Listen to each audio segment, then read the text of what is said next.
welcome to Live with Sujay, where our guests are all the way live.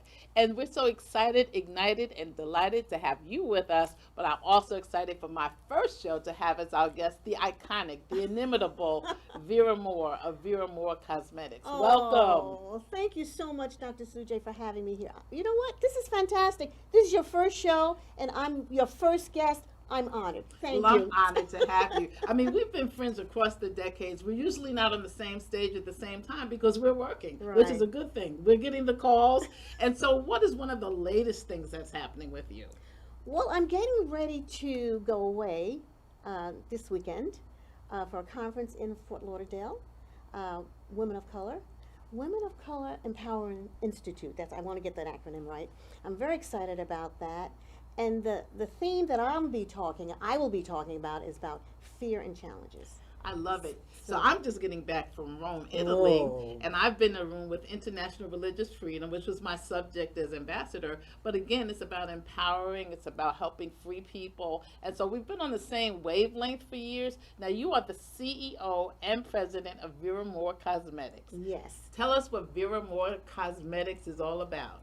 Well, you know, we're 40, let me see, 40 years, 39 and 40 years young. Wow. So we're very excited about it. And it was to empower people, empower women, to make them know that they were good enough and they should be included. When I started, there was no diversity. Right. There was no inclusion. The playing field wasn't leveled. Plus there was no makeup. And there really was no for makeup black for women. black women and people of color. Yeah. So and for me to start on Another World of Soap Opera, that's when I found the void in the market. Yes. I mean, there truly was a void, and I said, we're going to do something about it. Here I am on national television, the first black family, NBC, and they had a product for me. Now, what was your role? Which soap opera were you on? And what was your role? Okay, I was on Another World, Channel 4, NBC, a national television show, and I played a nurse. It was the first time they had a black family on the soap opera. And here I was, black family, wearing a white uniform and didn't have proper foundation. Wow. So they did the best they could with hair and wardrobe, but when it came to makeup, it was a different circumstance. So that was the genesis of Vera Moore Cosmetics. So this generation, many, and I know everybody says this about a new generation, but many think it's microwavable, it's instant, that there are shortcuts. I mean, you didn't get to Vera Moore Cosmetics easily. How many years did it really take? Well, we started in 1979. Wow. No, we had a hiatus for about 15 years because my mother was ill, but still I plowed through that. It was very, very difficult because it's like an elevator. Every floor is another challenge Yes. until you get to the penthouse, so to speak. But it took, and we're still trying. We're still struggling. We're still, because you have to be innovative. There's so many things. You have to stay on the cutting edge. There's so many new, and there's a lot of competition now. But we stand on our brand, you know, and, you know, people talk about us even when we're not in the room. So we know how we're would you describe your brand? It's specifically targeted for the woman of color, but it's for the woman that knows who she is. Oh, I like that. For the woman who knows who she And is. when she walks in the room, then the party starts. Mhm. She's a confident woman. Yes, Well, yes. she's a woman that said, "I'm here. Let's start." You know. Yes. I want to empower them. You know, internally, Exactly. not just physically. No, but that's an important point. You want to make sure you command the room. Exactly. Audrey Small, so I Oh, used I to love be at her. Ebony Fashion Fair. She was a member of my first church. And she said, when I come in, the party starts. Oh, that sounds like Audrey. And I said, oh, that's going to be my line. When Yeah. I come in, the party Yes, starts. yeah. And so that's important, to command the room, to know which rooms to enter and Yes. how to enter them. Who taught you? My mother. Mhm. My mother, who only had a third grade education, so Mm. it wasn't about, you know, the PhD. Nothing wrong with that, but I'm just saying, she was just so wise. You know, she's a Christian family I grew up in, and she always told me, "Vera, yes, you can. No matter where you come from." And we came from a small little town in Corona, Mm. family of 7, you know, 5 boys, 1 sister. But my mother always taught me, you can do your skills, hone your skills, you know, go to school, do the best you can, but you can do it. And that's why I always knew I could. Exactly. You know, people exactly. saying now, you know, you're good enough and you have, but I knew I was good. She taught me that. Yes, yes. I just did this YouTube special, Mm-hmm. and it was a motivational moment.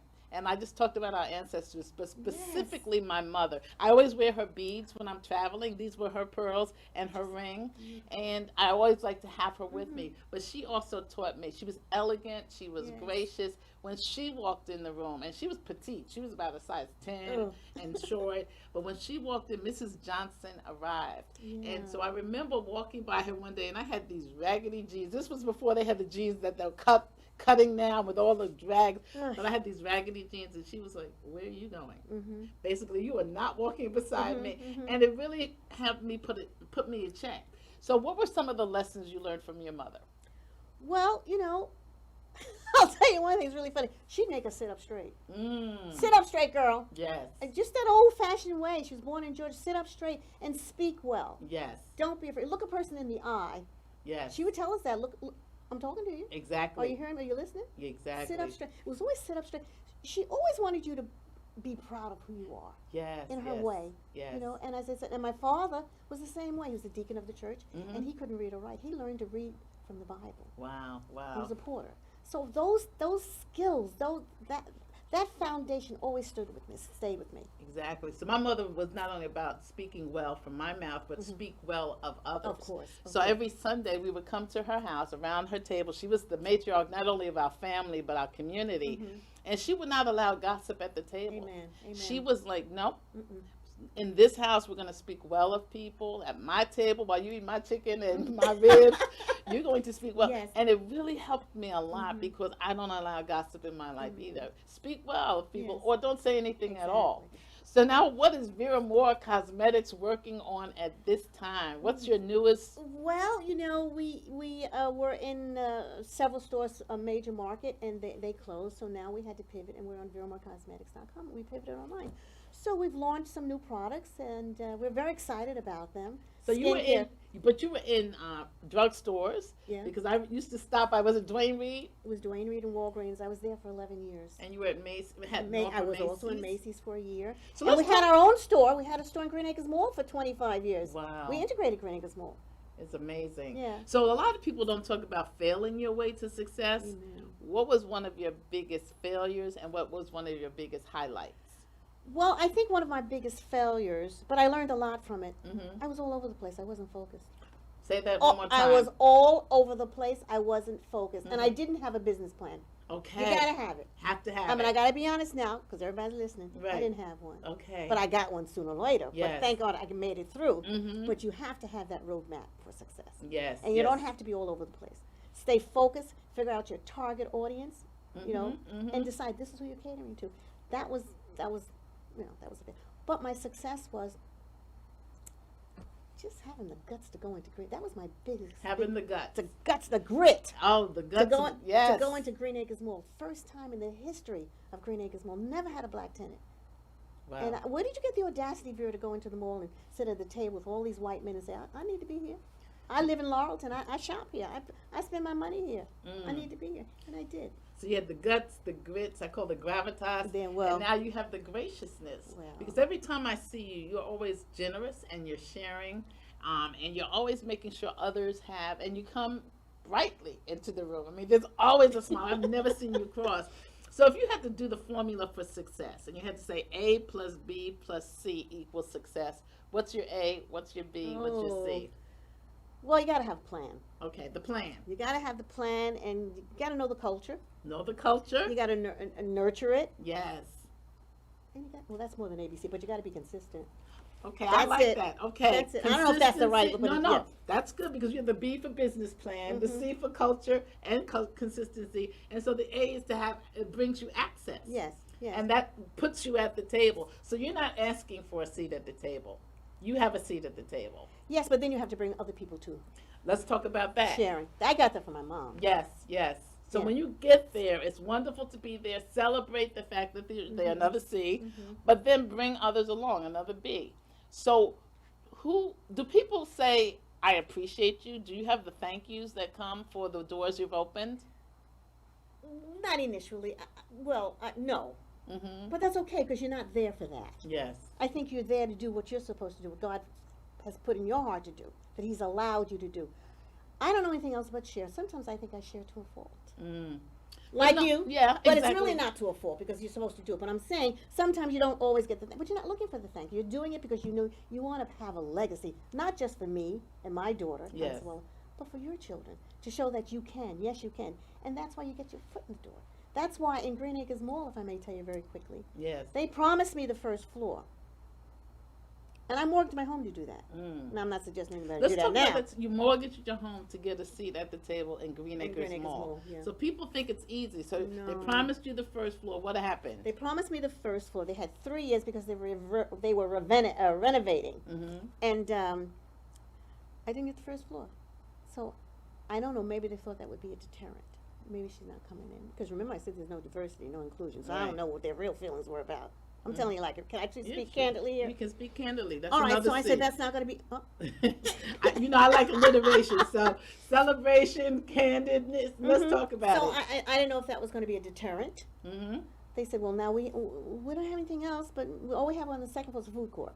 She's not going to go up in the food court. French fries and lipstick, not a great marriage. So show me the food court. So I went upstairs in the food court and they had big stores, massive stores. And they showed me a bathroom. This is a true story. This was the bathroom of a major store. 10 by 10. That's how God works. I was only going to have 10 by 10 anyway. Mm-hmm. I took it. My husband and I mirrored that store, gorgeous, on the second floor in the food court. For 10 years, I stayed up on the second floor. I would have gone on the roof to integrate the mall. I love it. It was about leveling the playing field.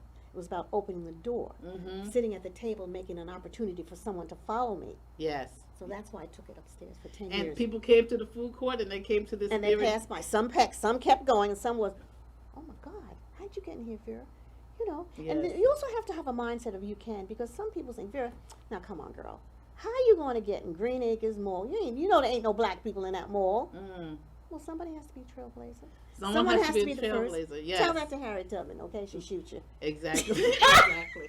So let's talk about trailblazing, because I'm a trailblazer in particularly the African American church. Yes. And there are also casualties sometimes to trailblazing. What I had to learn was boundaries in terms of making sure that there was a beginning to my day and an end to my day and vacation. Yeah. So do you take some time off, and what are your boundaries? I'm learning that now. Okay. I'm gonna be very honest with you. Entrepreneurship is like my baby. Mm-hmm. You know, it's not like I came from corporate world. I never worked for the corporate world. Yes. I worked for the federal government for 5 years because I had to. I wanted to save my money so I can take my music lessons. No, I'm being very Yes, serious. I yes. don't know anything about corporations, Mm-hmm. but no, I learned you can burn yourself out. Very much so. So you have to try to have a balance. Now, is there a balance? I don't know. You just have to make sure that I'm going to take these few minutes for me. I'm going to take this weekend for me. And that's what I've learned to do. So one of my friends has this formula: 1 day a week, 1 week a month, 1 month a year. And that's his balance. And I started putting that into effect almost immediately. Otherwise, because I did burn out also in my 7th year of ministry, and I learned that I couldn't come back the same way. So my book, Too Blessed to Be Stressed, evolved out of that burnout in terms of Yeah. how do you bounce back from things, or how do you avoid it. So now I take vacations in the summer. It's my favorite month. And so I make sure, now this is what happens. So people will send an email and say, I know you're on vacation, but if you know I'm on vacation, I'm not reading your email. I'm not going to read what's after the but, because you have now dishonored my boundary. Yeah. So a lot of people get upset about it, but you know what? At the end of the summer, I'm refreshed Ready, and I'm yes. singing in the rave Yeah. and I'm renewed. So I just encourage you to do that. I want to go back to the thank you for a bit, because a lot of people don't say thank you, but the people who choose to be mentored by me, I encourage them to write a thank you note. Yes. Not just a little email or text. Don't text me, but write a little card. If you could sign a check, if I give you a check, and you can take the 2 minutes to sign the back of that check, you Yes. can take the 2 minutes to write a thank you note. And one of the things that happened for me when I was invited to Harvard was because I had given a thank you note. I had not gotten the position I applied for, which was a preaching position as professor, but I wrote the dean a thank you note. The next year, Harvard created what was called the President's Administrative Fellowship, Wow. which brought me in as an officer of Harvard, was even larger than what I applied for, and he said it was because I remembered the thank you note. So what are some things some opportunities that have happened for you because you went back and said thank you, or because you just focused and paid a little more attention to someone? Well, I'm going to tell you what really started me when I worked for the federal government for 5 years. Now, this was the opportunity of being appreciative. Mm-hmm. I worked for a lawyer. When I first went in, I was in a pool. And I took STEM because I knew I had to get a job out of high school. Yes. So I worked with this lawyer. His name was Melvin Greenberg. And it was just the lawyer and me, the secretary. And he knew I wanted to be in the theater. And I'd say, Mr. Greenberg, can I go audition on my lunchtime. He said, yeah. But now I had to go from Wall Street to Midtown. Yes, for auditioning for. Yeah. Exactly. And then get back. So I ate my lunch on the train. The point I'm trying to make is, he said, Vera, will you come in a little early? Because I was always late. You can't get back from Wall Street to Right. Midtown. I never said no. And he never said to me, you're late. Right. Because he knew that it was my passion. I wanted to be in the theater. This was just a job for on the way to be coming in the theater. But I always said yes. And whatever he asked me to do, I did. We build a relationship. Let's talk about that. Relationship is so important because you also were putting the time in a different way so that it didn't look like you were robbing him of his Yes. time, which is important. But relationships, Key. they last lifelong. They're good for sponsorship. They're good for opportunities. And so relationships are so, so important. But the word passion that you use. So you were an actor, Yes. in the first black family on a soap opera. Right. And now full circle, you're in a movie that's going to appear Is- very soon. And I thank you for opening the door for me to be Relationships. in that relationship. Networking. But so will that satisfy your passion, or do you think you'll start auditioning some more? I think I'll audition some more. You know, I didn't think about it then, but Mhm. now that it's like riding a bike. I've been in the theater all my life. Yes. It's like riding a bike. You don't forget. Mm-hmm. And I'm just ecstatic. Yes. I'm all fired up. You know, Mhm. I'm very excited about it. And, you know, to have the part that I have, it just fits me. So I'm very happy about it. And I'm so glad you're in it. I am too. So the movie, she said Fired Up, and the movie she's talking about is called Tried by Fire. We'll talk more about that because we're going to have the director of that film as one of my future guests. Oh, great. So I'm so glad that you opened that door for me. What else are you passionate about? I'm passionate about teaching these young girls how to take care of themselves. And that's why I do that. Yes. I do a lot of just mentoring, just talking to them nicely. Because I remember when I was in Green Acres, more ladies and young men Mm-hmm. used to come in looking for a job. I said, they're not going to hire you looking like that. Right. You got to button up that blouse. Yes. You got to tie those shoes up. You got to pull up those pants. And they would come, Miss Moore, how do I look? Mm-hmm. I said, well, you look better. Let me help you fill out the application. Yes. So I'm passionate about sharing what I've learned. Even though my mother and father weren't educated, they were wise. They had PhDs in wisdom, which you can't buy or learn. Yes. Yes. So I'm passionate about sharing that. Mm-hmm. I was very blessed to have a wonderful family. Not everybody comes from the same environment. Yes. So I'm really passionate showing them they can. They were always worth it. Yes. They always have to know that you have value, Mm-hmm. and no one dictates the value. Right. So my parents, my late parents, were sharecroppers in this generation. Mhm. My father did not finish his high school education, but built a business that's still running 60 years later. In fact, it's the longest family-running business in New York City now, black family business. So, and my mother became a teacher because there were only two opportunities: that nurse that you played, or become a teacher. Yes. And somehow she got out the fields and was able to do that. But I saw partnership, relationship between my parents, Yeah. but partnership. I see your husband with you all the time. What is real love? What does it take to have real love? Space. Say that again. Space. Mhm. Space. Know your space, know his space, and then come together. I mean, I know it's a woman-owned business, a family. I couldn't have made it without my husband. He was there for me. Even when I was in the theater before I went into business, I traveled all over. Yes. And when I had my child, finally had Consuela, he was always there for me. He was my right arm. God just gave me that man for this particular time in my life. He Yes. knew that I needed. So I think in honesty and trust, integrity, Yes. communication, all those things create a wonderful marriage. And now, this is you asked me the question, with God as my center, Yes. Yes. you know, Mm-hmm. that's very, very important for me. Mm-hmm. So we've survived a lot of years. A lot of years. And a lot of lessons are learned in the church. Not Yeah. just your relationship with God, but just how to speak publicly, Yes. how to look, Yeah. how to walk into that room. What are the lessons that you learn from church? Being on time. My mother said, no, we had to be on time. Yes. Get up in the morning, eat what she made. You know, she'd braid our hair at night. I remember sitting in between my mother's legs and she braiding our hair. Yes. So we had to be at church. We had to be at Sunday school on time. Yes. And listening, being respectful to your elders. Yes. No talking back. No rolling your eye. You don't do that. No, No, none of no, that no. stuff. I don't know what's happening now. Yes. But I learned sharing Mm-hmm. and taking time. Just love. Yes. It was all about love then and caring for people. I remember my mom and dad, and we didn't have money. We had a garden. Yes. You know, we had a little garden. And they have the collard greens, and Thanksgiving they made baskets and take them to poor. Not that we weren't poor, but you know what I'm saying. Yes. She was always giving sweet potatoes, collard greens. Take that over to Susie. Mhm. And I learned about. My mother didn't didn't have a rolling pin.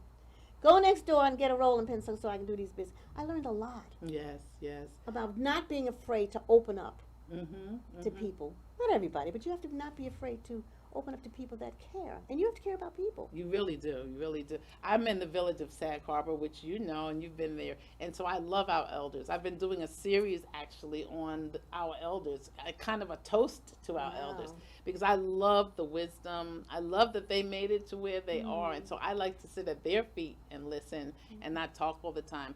So this is also a toast to our elders. Who in your life, I know your parents, but who else in your life, whether they're living or not here anymore, was a role model for you? My aunt, my mother's sister. Mm. My mother, basically the same, but my mother's sister, Aunt Lois, she said, "Girl, go for it." Mm. You know, my mother would say, but in a different way. Yes. She said, "You need anything? What you need? Yes, yes, yes. You need anything? Let me give you some." Yes, Exactly. exactly. A little handkerchief tied with a knot or a black Yes, pocket. yes. You know, you go for it. I'm proud of you. Mm-hmm. And I remember my very first dress. She worked at a zipper factory in Flushing. Yes. They made me my dress. I couldn't afford a dress. Mm. Gorgeous dress. And when I backed the actor, "Where'd you get that dress?" My aunt made it. I was always proud. I was never ashamed. And this is a young lady, me, Mhm. that went to school with a hole in her shoe Wow. And with people, cardboard. yeah, people don't know that. Oh, Sometimes yes. you have a hole in your shoe, put some cardboard That's in what my there. mother did. And she said, I went to PS 143 in Corona, Mm-hmm. and I had a hole in my shoe. "Don't worry, we're going to get you some shoes. We're going to get you some shoes Saturday." Yes. And I believed my mother. I trusted her. Yes, yes. If my mother said she's going to get me my shoes, and we did get shoes. She didn't have the money. I didn't know. We were on welfare, and I didn't know it. Wow. So my grandmother was the one who made my clothes. She had a See? Singer sewing We machine. had that. And I didn't know that we called them stylists and things back then, but she styled us. Mhm. So that when we went to church, we had clothing as well. And we would spend summers what they called down south, at the homeland of my mother. And we'd spend the whole summer there. We didn't know we were poor either because the love was so Exactly. abundant. And so we would send money down south. But we had everything we needed because we had the love that we needed. And so I think that that's so important that you're pouring that back into this next generation. So Maya Angelou says, phenomenal. That's me. What would you how would you describe yourself? What word would describe you if you had to describe yourself? One word. One word. Wow. Resilient. Resilient. You bounce back. Bounce back and don't give up. Because as soon as you give up, you miss the opportunities around the corner. Yes. Don't give up. So- I mean, look how long it's been. There's so much to do. Mm-hmm. You know, I just pray that we keep strong and keep our health. You know, Yes. but there's so when Because you health look around. is wealth. Oh, really. health is wealth. Yes. Absolutely. Very much. Health is wealth. Now you're training another generation. Your daughter is in the business as well. Yes. So what's that like a mother-daughter dynamic trying to build a business? Well, you know what? My daughter Consuela graduated from Howard University, came out and went to Christian Valmet. She became an esthetician. She's an esthetician for 13, 14 years. And beautiful woman. And you gotta have her on your show. Yes. It's not easy because we're mostly the same. We got big mouths. We're A people. Yes. You know, I have to now, Mom. Come on, listen. I'm telling you that's not. I'm learning to listen. Yes. Before I didn't listen. Right. Ma, that lipstick's not going. Ma, it'll sell. Mm. Just things, you know. So you have Yes. to learn to let go. Ooh. See, yeah, my mother and I worked together one summer. I helped her with the family business. And then I was like, oh, I have to get out. Get out of here. But you two work so well together, and now you have a grandchild. Yeah, my little grandbaby Bradley. So How is it watching another generation? we are so blessed. Billy and I are so blessed seeing that baby. Bradley, he's 5 years old. He's just started camp. Matter of fact, this week.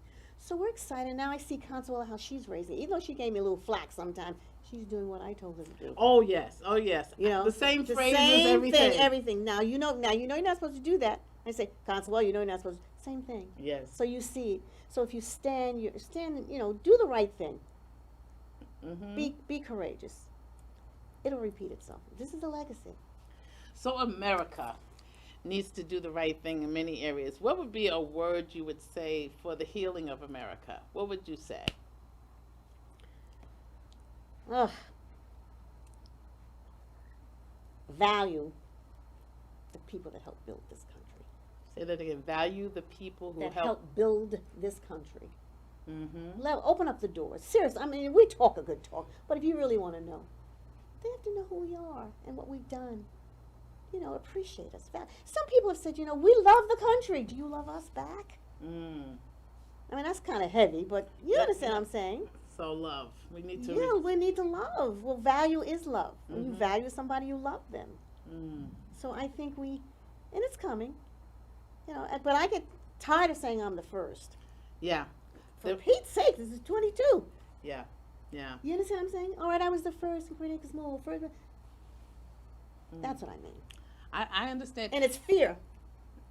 Well, we're going to get past this. We have No, to. we don't fear. They fear. Yeah, but we have to get past this. Well, we are. Otherwise, the country implodes and not explodes. And Yeah. so I know many times walking up the Capitol steps where I had to take my oath, Oh, wow. and then to the State Department. But many times I'm standing on those steps and I'm like, our ancestors built this.